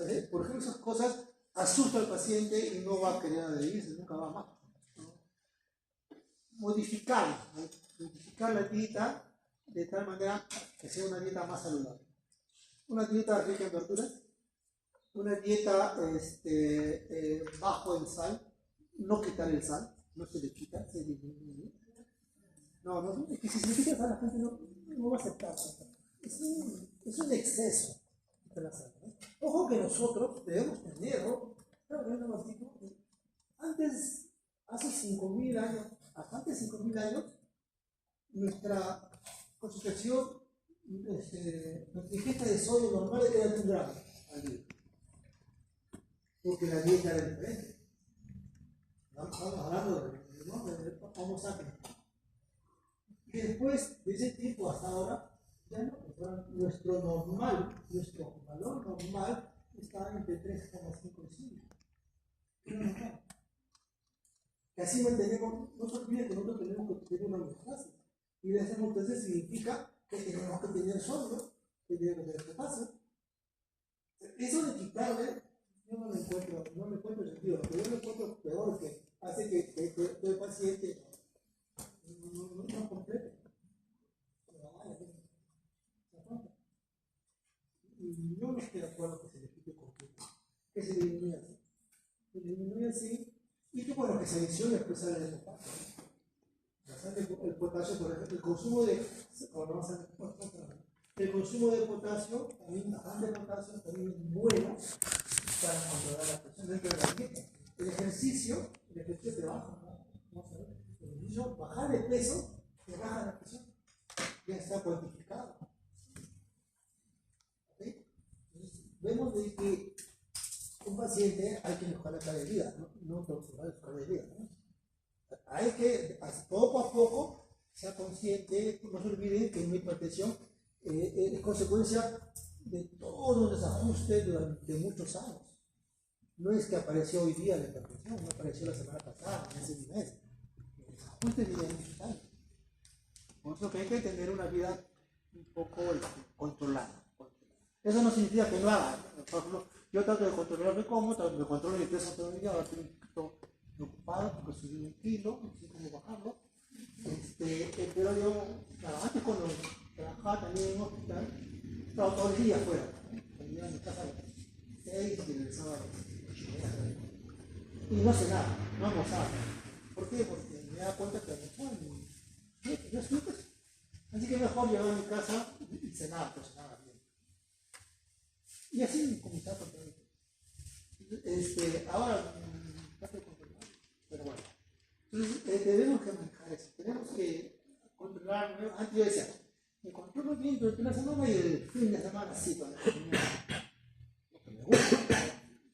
Ravioles, con su taza de ajo, con su copa de vino. Pero durante la semana era austero, ¿no? Porque trabajo, ¿no? Y no puedo comer mucho de noche, ¿no? Entonces eso hacía que mi peso me mantenga. Pero no me quitaba las ganas, ¿no? De comer lo que no le gusta. Ese es el incentivo, ¿no? Si me controlo hoy día, yo puedo hacer pequeño de ajuste un fin de semana. Y eso motiva, y eso hace que de lunes a viernes sea un buen control. Porque el ejercicio se dice mínimo 5 veces a la semana. Y es mínimo. Puede hacer de lunes a viernes, ya sabe, te relajas un poco. Y lo ideal es hacer todos los días. Pero no se olvide que estamos tratando pacientes, a eso voy. Estamos tratando pacientes, no estoy tratando una presión, no estoy tratando un peso, un paciente, y tengo que ayudarlo para que controle su peso y controle su peso. Ir de la mano con él, ¿no? Porque si no, en tratamiento de hipertensión, en cualquier tipo de tratamiento de enfermedades crónicas, se habla de un 70% de pacientes no cumple con lo que se prescribe. Imagínense, 70%. Por eso muchas personas están tratadas, pero siguen mal. ¿Por qué? Porque no se inclina a él. No convertimos al paciente en nuestro amigo. Yo estoy preocupado por ti, no te está bien. Esa es la idea de nosotros como farmacéuticos, ¿no? Que somos en realidad somos el pilar principal en eso del manejo del paciente. Porque el médico, ya hay médicos que le saben, ya cualquier cosa. Estamos nosotros, donde revisamos, los amaquinos por supuesto, revisamos, manejamos y advertimos. Eso significa una empatía con el paciente. Porque queremos que esté bien, que esté mejor. Eso creo que lo tengan bien claro. Dentro de los mecanismos involucrados en el desarrollo de la hipertensión esencial, ¿no? ¿Qué es lo que puede variar? Le dijimos el ritmo cardíaco, la resistencia periférica, alteración del sistema renina-angiotensina-aldosterona, ¿no? Alteración del sistema nervioso autónomo, que es para mí lo principal. Otros factores que están involucrados en que empiece la hipertensión es disminución de la bradicilina. La bradicilina es un potente vasodilatador, ¿no? Que se sintetiza a nivel periférico, a nivel también endotelial, y eso genera una dilatación. O sea, ahí siempre todos tenemos equilibrio. Tenemos agentes que contraen, agentes que dilatan. Siempre va a haber así. Así como quinasas, fosfatasa. ¿Cuál es el de eso? ¿No? Adenina ciclasa, ¿cuál es su antabólico? ¿Se acuerdan? Uno de ellos es la pastilla azul. La pastilla azul es este tipo. Una fosfolisterasa. Una fosfolisterasa. Y la adenina ciclasa sintetiza AMP cíclico, la fosfolisterasa destruye la AMP cíclico. Siempre tiene que haber un equilibrio, siempre. ¿Okay? Siempre. Igual acá en todo, ¿no? Si hay endotelinas, hay sistemas que producen vasoconstricción local en el vaso, hay sistemas como la brensina, hay sistemas como el óxido nítrico que van a contrarrestar. Ahí está el equilibrio, un tijal, por así decirlo. ¿Ok? Entonces aquí está la enotelina, la brencinina, el óxido nítrico, ¿no? Y también el pétilo natriurético atrial. Eso ya los libera el corazón. Atrial, aurícula. Ya cuando hay una sobrecarga sobre la aurícula empieza a liberar eso. Para tratar de mejorar su función. Porque está sobreestimulado el corazón. No puede ser. Hay otro sistema que libera péptido natriurético atrial. Quiere decir que por el riñón va a eliminar sodio. Además de otras cosas beneficiosas para el organismo, ¿no? Y bueno, se ha encontrado que la guavaína, que sabemos, ¿lo conoces? ¿No? La guavaína pertenece al grupo de los ¿llegó? Sí, ¿no? La guavaína aquí pertenece. ¿A qué grupo? Digoxina, ¿qué grupo? Digitálico o glicósidos cardiotónicos. Es el grupo digitálico. Entonces la guavaína pertenece a él. Tenemos, ahí dice guavaína, pero en realidad es péptido similar a la guavaína. Hay una guavaína endógena. Ya realmente antes, hace muchos años, se pensaba que no había un organismo, que era producto de la ingesta de la guavaína con los alimentos. Eso encontrábamos residuos en la sangre, pero no, se encontró que el organismo desarrolla, imagínense, sintetiza guavaína, una guavaína endógena. Y esta, pues, a nivel de corazón es excelente, ¿no? Porque bloquea la bomba de sodio potasio que pasa dependiente y eso que origina que no se saque sodio. Y al no sacar sodio, el sodio se acumula en el corazón. ¿Y cómo sale? Intercambiando con calcio. Activan los intercambiadores sodio-calcio, sale sodio, entra calcio. Y ese corazón que es suficiente, con mayor calcio, mejor contracción. Ahí está bien, pero en los vasos no. En los vasos va a originar vasoconstricción. Por eso es que se dice de que la guavaína también está dentro de los mecanismos involucrados en la generación de la hipertensión arterial. Aquí es en gráfico, ya para graficarlo, esto ya lo hemos visto. Igual el calcio, aquí, ¿no? Aquí. Entonces, ya lo hemos visto, pero si luego podemos tener un gráfico. Hay factores que van a modificar el crecimiento vascular. Ya lo dijimos, ¿no? Ya lo dijimos, la remodelación, ¿no? Esta es la remodelación. Entonces, de un paso que, por ejemplo, que deberían ser 2 líneas de células, en este caso, aquí tenemos 1, 2, 3 líneas de células. Entonces significa que mayor masa muscular y mayor contracción ante el mismo estímulo.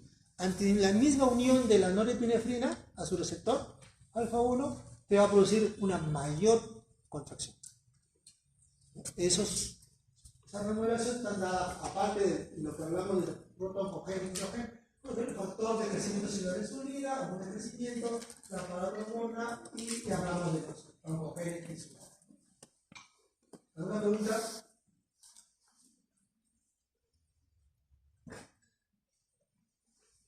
Aquí está.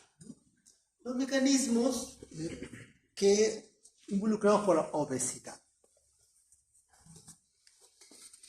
La obesidad, nosotros se supone que el tejido adiposo es todo este sistema de tejido adiposo es un sistema para almacenamiento de líquidos, para futuras situaciones no tenemos que comer, ahí tenemos, ¿no? la energía, porque en realidad el tejido adiposo es energía. Entonces, conforme dejamos de comer, empieza a movilizarse.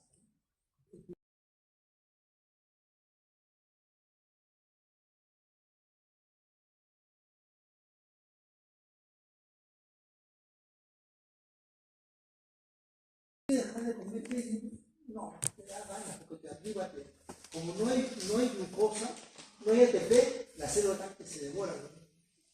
Te reclaman, se activan el centro del apetito. Pero si tú logras controlarlo, se activan todos los mecanismos que consumen los líquidos. O sea, ya no habrá deficiencia de ATP, porque los líquidos van a generar acetilcolina, van a todas las células y van a generar ATP. Entonces en ese momento ya no tienes hambre, porque las células ya están con su energía. Por eso el primer 10, después ya, mientras tenga grasa. Entonces, esa es la idea del tejido adiposo. Los osos que invernan, ¿han visto cuando terminan los osos, salen de invernar? ¿Cómo están? Tan flaquitos, ¿no? ¿Han visto? Bien flaquitos están. Toda esa grasa la han consumido esos 3 o 4 meses, ¿no? de invierno. Entonces, hay función. Entonces, igual para acá. Lo que ocurre es que, lamentablemente, el ser humano nos sobrealimentamos y empezamos a acumular demasiado. Y aquí es donde aparece el problema. Cuando se empieza a comprimir adipocitos, se comprime, se le cambia. Se supone que debe ser un almacén, pero cuando se presiona, por la presión hace que cambie y se conviertan en células mejores, células secretoras. Se supone que tiene que ser células de almacenamiento, células, ¿no? Así cuando hacen ustedes, se cortan su chito para hacer su chicharrón, tiene una parte que es blanquita, que es la grasa.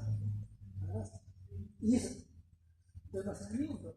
Pero cuando nos sobrealimentamos, empieza a convertirse en células secretoras. Y estas células secretoras que secretan cosas malas, todos son malos, ¿no? Aumentan la síntesis de leptina, que van a estimular a nivel central para aumentar a nivel simpático. Hay aumento de los ácidos grasos libres a nivel sanguíneo, liberado de aquí. Eso aumenta la inflamación. Los adipocitos, como son secretoras y como hay compresión de las otras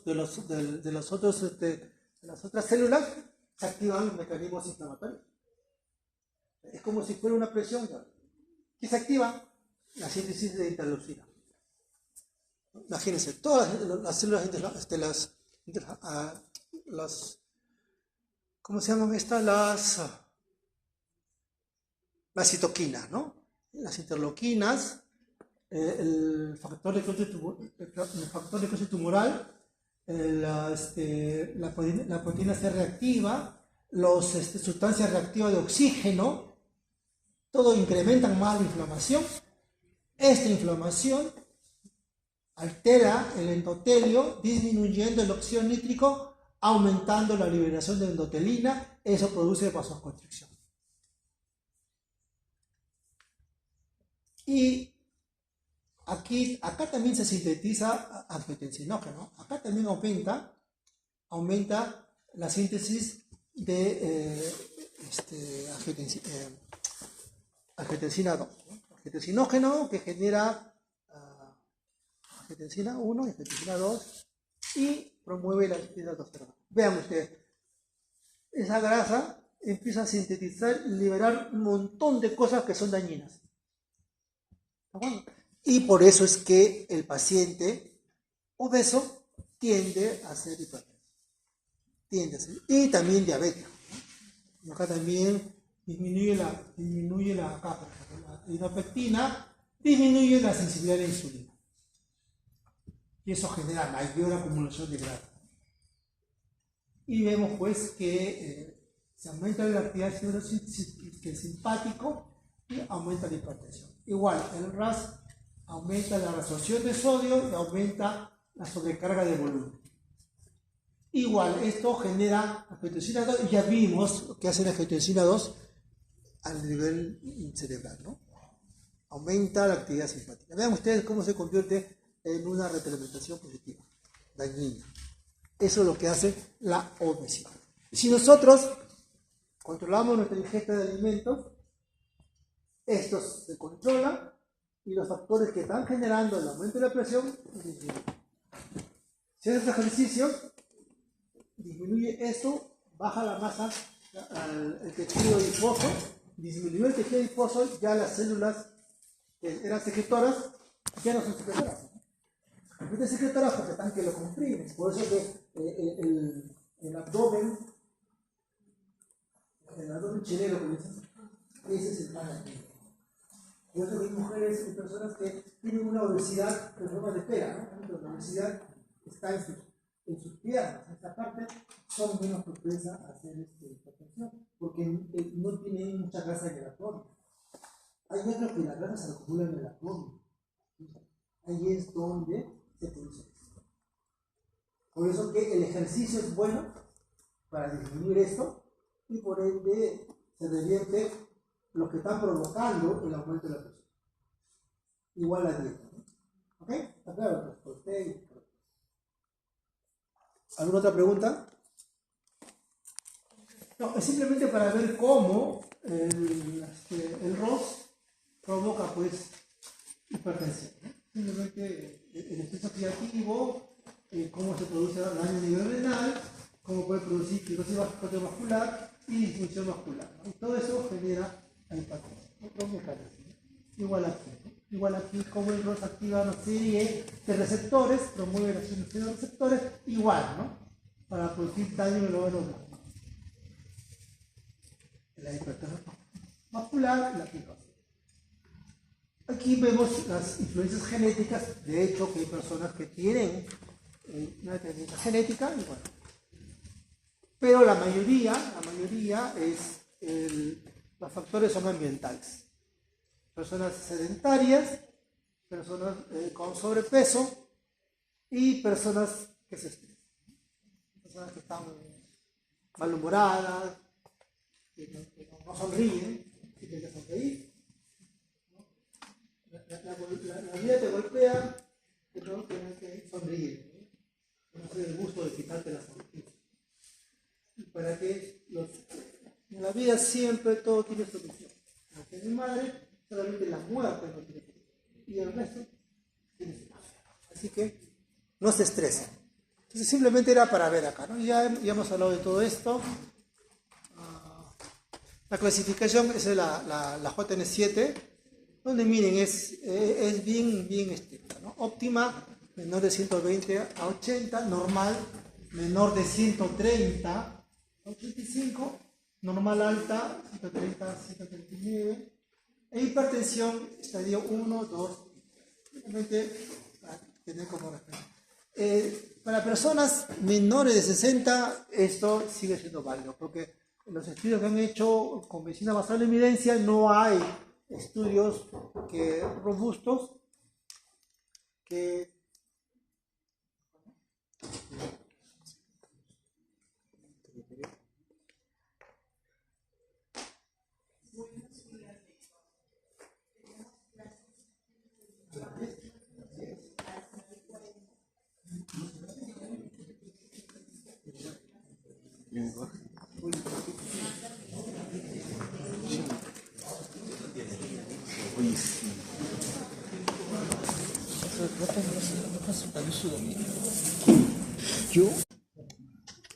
yo no quise. a ustedes. Pero si le pone para todos, ¿por qué voy a Ok. Entonces, eso es lo que dijimos, ¿no? En caso de que aparezca cierta edad, estos tiempos son simulados, no son reales. Si aparece, por ejemplo, la prehipertensión, aumenta el gasto cardíaco, en cierta edad se inicia la hipertensión, luego aumenta la organización periférica, ya hemos visto. O sea, eso significa hipertrofia vascular. Aumentar la significa hipertrofia vascular, ¿no? Los vasos ya se engrosan. Se mantiene la hipertensión, aparece la arteriosclerosis y bueno, ya se complican los órganos, el corazón, la aorta, el riñón, el cerebro. Bueno, también los ojos. La terapia, esta es la terapia no farmacológica. Es importantísimo que los pacientes hipertensos controlen su estilo de vida. Y aquí vemos, pues mira, dice mantener el peso corporal ideal. La presión arterial se reduce cerca de 1.6 a 1.1 miligramos de mercurio por cada kilo. Por cada kilo que baja, se imagina. Baja 10 kilos, baja 16. Y 16 significa que si tienes 14,6, y esto se interesa. O sea, es bueno. Igual con la actividad física también, ¿no? Te puede bajar la presión arterial en un rango de 13 a 8 minutos de tiempo. Ingesta de alimentos rica en frutas, como le dije, ¿no? Controlar la ingesta de sodio hasta 6 gramos máximo de sal. Aumentar la ingesta de potasio, la ingesta adecuada de calcio y magnesio y limitar la ingesta de alcohol. Por supuesto, dejar la ejercicio. Un estilo de vida como debe ser, adecuado.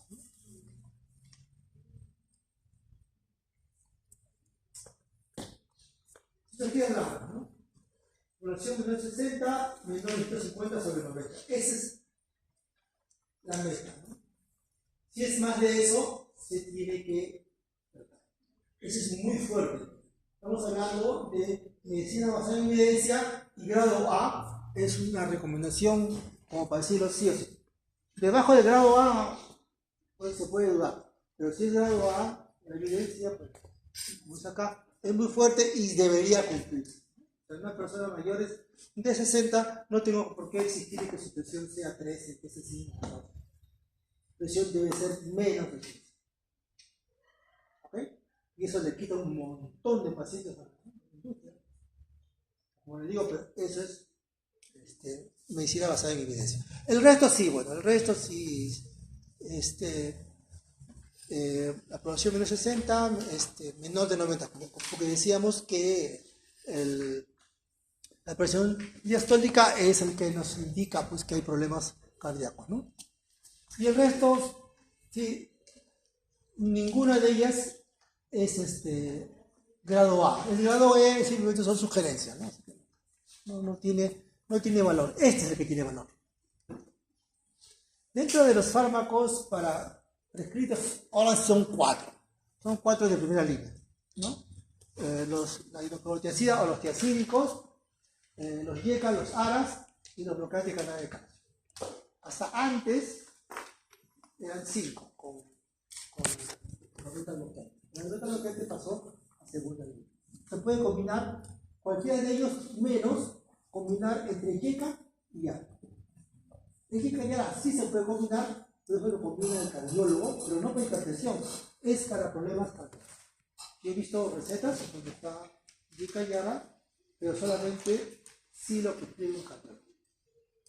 Para terapia antihipertensiva no se puede dar junto un YECA con un ARA. Es el mismo sistema. Sí se puede combinar tiazídico YECA, tiazídico ARA, tiazídico bloqueante de canal de calcio. Dentro del esquema terapéutico se empieza con un fármaco. Normalmente debería ser un tiazídico si el paciente su presión es muy elevada. Porque se habla de que cerca del 70% de pacientes responden a los tiazídicos. 70% es un montón.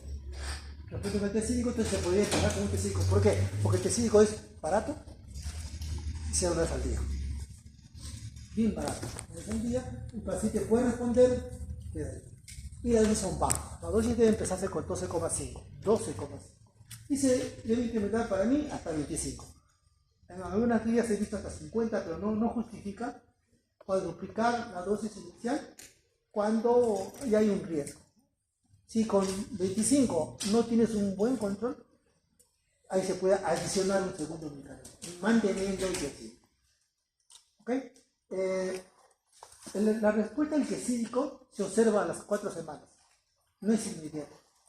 ¿Por qué? Porque el tesídico es un diurético, se le conoce como un diurético, pero actúa como antihipertensivo porque su mecanismo es diferente. Actúa sobre unos canales de potasio sensibles al calcio. Y estos canales de potasio sensibles al calcio, que son canales rectificadores que se les llama, estos canales se abren. Y al abrirse, por medio del tesídico, ¿qué ocurre cuando se abre un canal de potasio con la célula? ¿Qué ocurre? Se hiperpolariza, ¿no? Y si se hiperpolariza, su umbral disminuye y por ende esa célula no se contrae. Y si no se contrae, baja la presión. Ese es el mecanismo de acción aparente del lo que te decía como antihipertensivo. Como diurético actúa diferente, ¿no? Entonces ya podemos ver. Entonces, se empieza con un tiacídico y luego se combina con otro, ¿no? Esa es la primera. Se combina con un segundo medicamento y si no, se adiciona un tercer medicamento. Evitando, como le dije, el bifenil. O sea, las finales se pueden juntar tiacídico, un bloqueante de canales,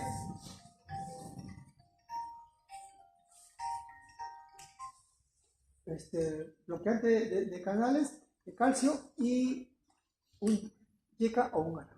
Generalmente un YECA. Saben que el YECA es el medicamento de primera elección. El ARA se convertiría en segunda elección con respecto al YECA. ¿Ok? Nunca pueden empezar primero con ARA y DPI, ¿no? Entonces ustedes pueden decir, tiacídico, por ejemplo, hidroclorotiazida. Le adiciono un nifedipino y le adiciono un ARA, losartán, ¿no? Tiene que ser tiacídico, nifedipino, por decir un canal de calcio, y una enalapril. Si hay problemas con el paciente con el enalapril, ahí recién le cambio por un ARA. No se puede empezar al ARA como primera elección en vez de YECA.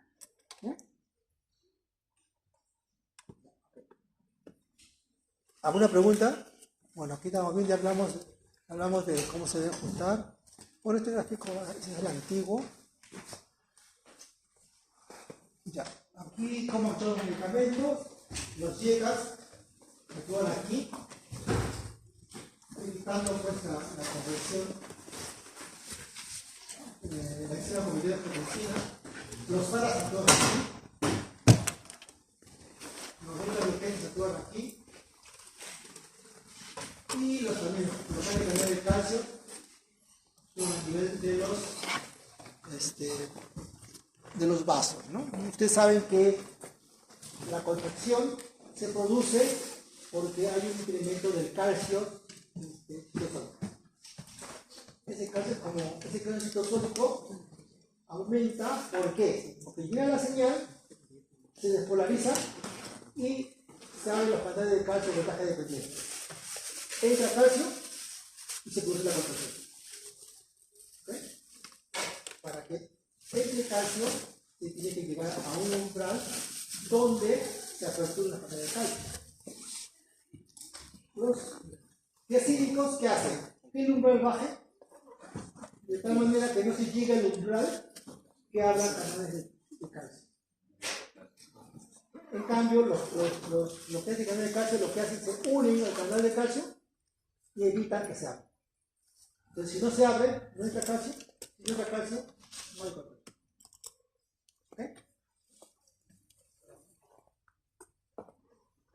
Muy bien, jóvenes, creo que bueno, preguntas, antes lo dejamos en el gráfico. Preguntas antes de irnos. ¿Sí? Por favor, Paquito.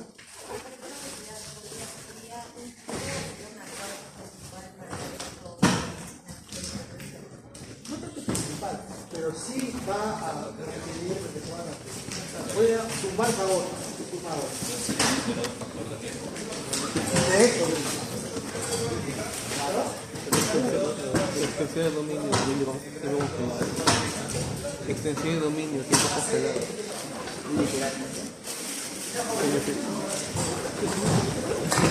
No, pero... Uy, idea.